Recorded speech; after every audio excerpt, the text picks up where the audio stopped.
Cerita anak timun emas. Pada zaman dulu kala, hiduplah sepasang suami istri. Mereka adalah petani yang tinggal di sebuah desa di dekat hutan. Mereka hidup bahagia. Sayangnya, mereka belum dikaruniai seorang anak.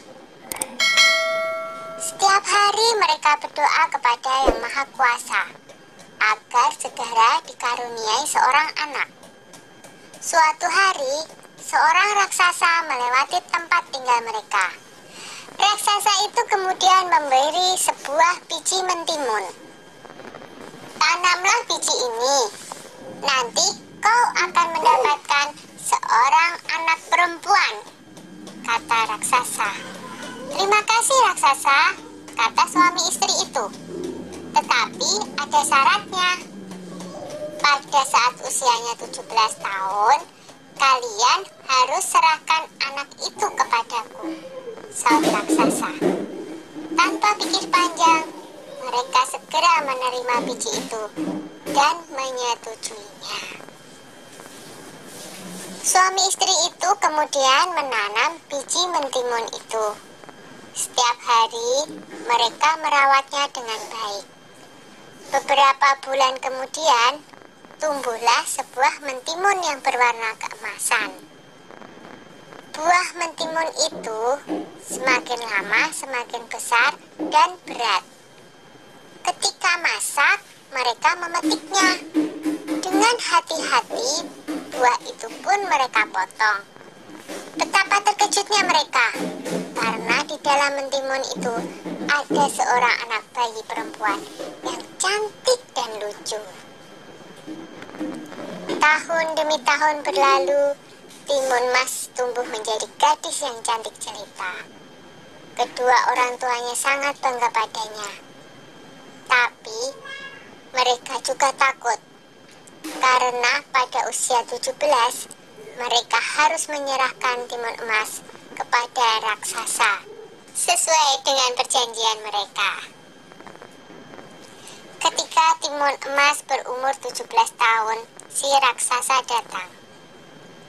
Pak Tani berkata, "Tunggulah sebentar, timun emas sedang bermain. Istriku akan memanggilnya." Lalu ia segera menemui anaknya. "Anakku, ambillah ini," kata Pak Tani sambil menyerahkan sebuah kantong kain. "Ini akan menolongmu melawan si raksasa. Sekarang, larilah secepat mungkin." Timun mas pun segera melarikan diri.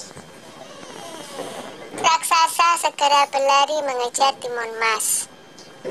Raksasa semakin dekat. Timun mas segera mengambil segenggam garam dari kantong kainnya. Lalu, garam itu ditaburkannya ke arah raksasa. Tiba-tiba, muncullah sebuah laut di depan raksasa. Dia terpaksa berenang dengan susah payah. Timun mas berlari lagi, tapi kemudian raksasa berhasil mendekatinya. Timun mas kembali mengambil benda ajaib dari kantongnya dan dilemparkannya ke arah raksasa. Seketika muncullah pohon dengan ranting dan duri-duri tajam menghalangi si raksasa. Raksasa berteriak kesakitan. Tapi raksasa itu sungguh kuat dan terus mengejar timun mas. Maka timun mas pun mengeluarkan benda ajaibnya yang ketiga. Ia menebarkan biji-biji mentimun ajaib. Seketika itu pula, tumbuhlah kebun mentimun yang sangat luas. Sampai akhirnya, timun mas melemparkan benda ajaib terakhirnya, yaitu segenggam terasi udang yang berubah menjadi danau lumpur yang sangat luas. Raksasa itu akhirnya terjerembab di danau lumpur itu dan tak bisa lolos lagi.